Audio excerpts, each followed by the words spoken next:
Today we're joined by Nottinghamshire's answer to Steve Irwin. Matt Norris is a zoologist at Nottingham Trent University. He shares his exotic animal expertise with thousands of followers on the video app TikTok. And he's kindly agreed to once again show us some of his amazing animals today. Matt, always good to see you. What have you got, maybe not up your sleeves, but underneath your counter today? Well, today I thought I'd show you two very different kinds of animals. One exotic, one not so exotic, but I think anyway still very interesting. So we'll start off with the exotic one anyway. That's what most people would like to see. So here, it's quite scary for most people, understandably. This is a giant spiny stick insect, and I've actually got a few here.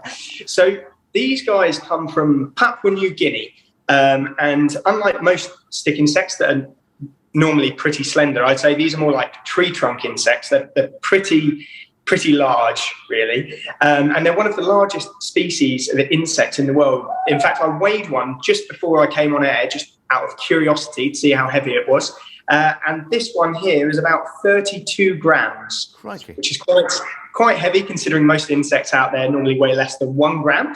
And some of the interesting things about them are they're actually able to regenerate limbs. So if they lose a limb when they're young, as they grow, they're actually able to regain and regenerate that limb, which is quite handy.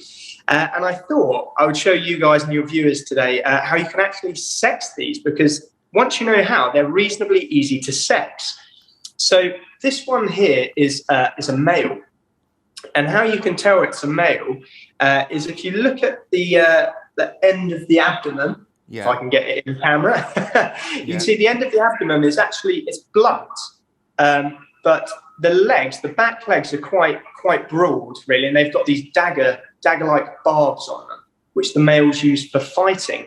So that's the male. So if you think of the back end of that one being quite blunt, if I show you this one here, you'll see it's actually got what looks like a very sharp end to the abdomen there. And this is the female. And even though that looks like a sting, it's actually something known as an ovipositor, which is what the females use to lay eggs. So when they're ready to lay eggs, they go to the ground, they stick that pointy bit in the soil, and they'll inject an egg down it. So yeah, hopefully now you can see how you can tell the difference between the two sexes of these ones. I never knew when I woke up this morning that by the end of the day I would know how to sex a stick insect. That's going on my CV. I used to have some stick insects when I was little, and they were tiny little green ones with red knees, and they were about the size of a needle. They weren't anything like this. I think they were called Russian stick insects. Yeah, you get loads of different varieties out there, and typically those ones you've just described are what most people, I think, would think of when they picture a stick insect. It's quite a small, slender thing. These are quite big, and even though these come from the tropics, so Papua New Guinea, you do actually get ones that come from temperate locations. We actually have a few populations, believe it or not, of small stick insects that live in the UK, which are invasive. Goodness, I used to get into trouble as well from stealing my neighbour's privet to feed them. Let's move on to something which I think is a little bit larger. It is indeed. I will safely put away these guys so they don't get eaten. It's funny you mentioned the privet as well, because I've not got privet here, but this is bramble, which is something else that stick insects will eat. So the next animal I'm going to get out for you is a chicken. In fact, a few chickens to show you the difference between some of the different breeds that you get out there. So they've been very patient and sitting well behaved next to me for most of the show already. So this here is a Warren Brown chicken, and this is your more typical chicken. I think most people would look at it and be like, yes, I can confirm that is a chicken.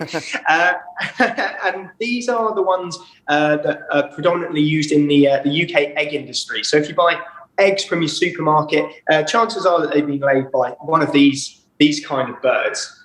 So that's your more standard chicken. But now I've got a few more unusual breeds here as well.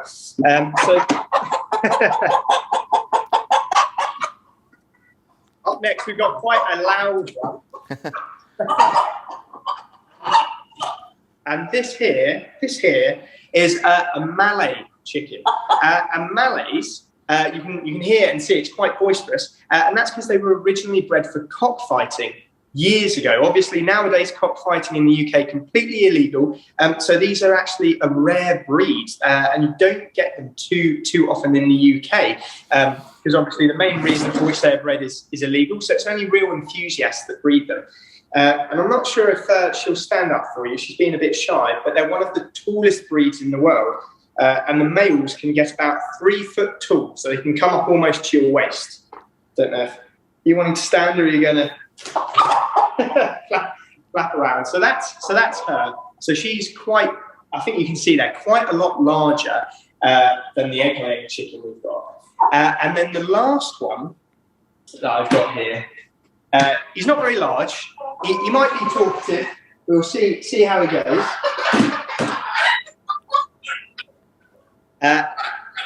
And this here is a silky chicken, and in fact this one is a cockerel.